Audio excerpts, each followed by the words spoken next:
Bonjour les amis, j'espère que vous allez bien. Aujourd'hui on va se retrouver sur une nouvelle vidéo, pas une vidéo destruction ce coup-ci, mais plutôt rénovation. Donc j'ai acheté cette Ford Fiesta, donc MK3. Donc cette Ford, elle est plutôt comme neuf on va dire, hein. Elle a, je sais pas si vous arrivez à voir, 62 000 km d'origine. L'intérieur ça va, il est plutôt en bon état. Le propriétaire donc l'a laissé moisir, donc je l'ai nettoyé rapidement. Donc voilà l'état de l'intérieur. Donc c'est une voiture que j'ai achetée vraiment pas cher. Il y a plusieurs clés. J'ai fait vite fait le contrôle technique. Donc ce qu'il a mis.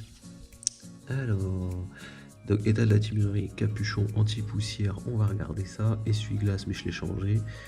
Inopérant, manquant ou non conforme. État des fonctionnements lampe, source lumineuse. Pneumatique gravement endommagée, entaillée et émission gazeuse. Jeu dans la direction, jeu anormal. Ripage excessive. Tube de poussée, jambe de Ford, c'est des triangles, c'est rien de grave, état de châssis, corrosion du berceau. Donc on va regarder tout ça. Et on peut voir qu'elle a fait un contrôle en 2021, elle avait 46 000. Donc conforme. Déjà dans un premier temps, il y avait un petit problème de quand j'allumais le compteur, à monter directement température alors que je la démarrais pas. Alors si vous avez cette problématique sur votre Ford Fiesta MK3, donc ça vient de ce capteur qui est ici. Je sais pas si vous arrivez à voir. Donc ça vient de ce capteur là, vous voyez. Donc je l'ai changé. Ça coûte 7-8 euros. C'est celui-là. Vous pouvez voir son état. Donc moi, il ne fonctionnait plus. J'en ai profité pour changer celui-là.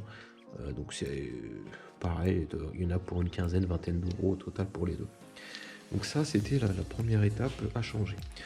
Ensuite, j'avais le voyant de la batterie qui était allumé. Donc j'ai regardé, en effet, pourquoi elle montait en température, c'est qu'il n'y avait aucune courroie.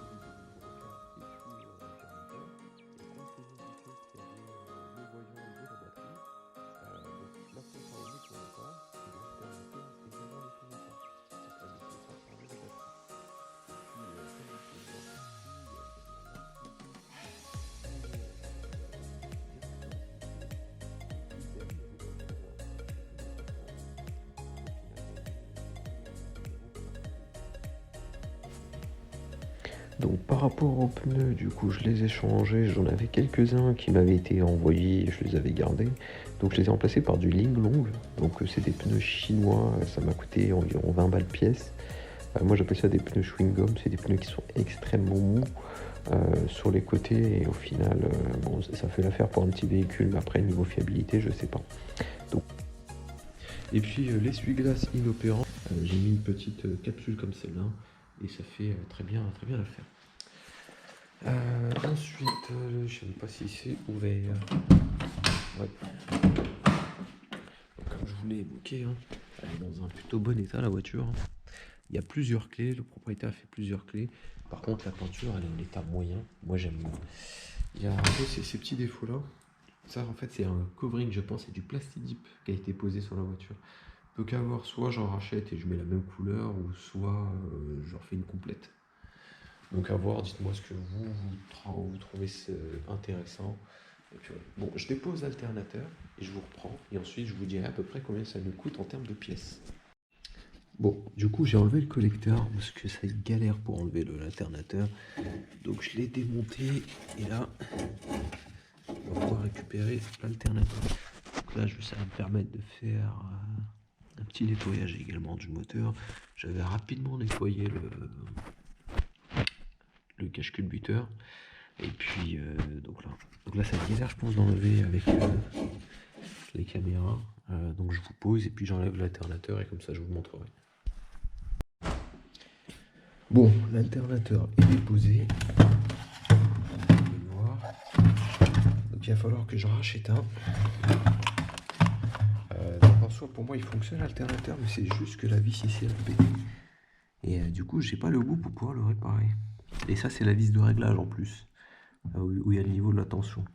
Donc pour les autres, il sera bien tenu, mais malheureusement, c'est la seule partie du haut. Si c'était une des vis, par exemple celle-là qui était, si c'était une des deux qui était cassée, ça va, j'aurais pu me débrouiller. Mais sauf que là, c'est celle de réglage. Donc c'est un peu galère. J'aurais plutôt préféré que ce soit celle-là qui soit pétée, puis celle-là au moins il serait tenu en haut ici, et ça aurait pu faire l'affaire. Sauf que là, non. Bon, de toute façon, ça coûte pas, ça devrait coûter une quarantaine, cinquantaine d'euros. J'en prendrai un d'occasion, et puis voilà. Donc ça, c'est ce qu'on a enlevé. Donc j'ai enlevé ici le boîte à air avec le filtre. J'ai peut-être nettoyé toute cette partie-là.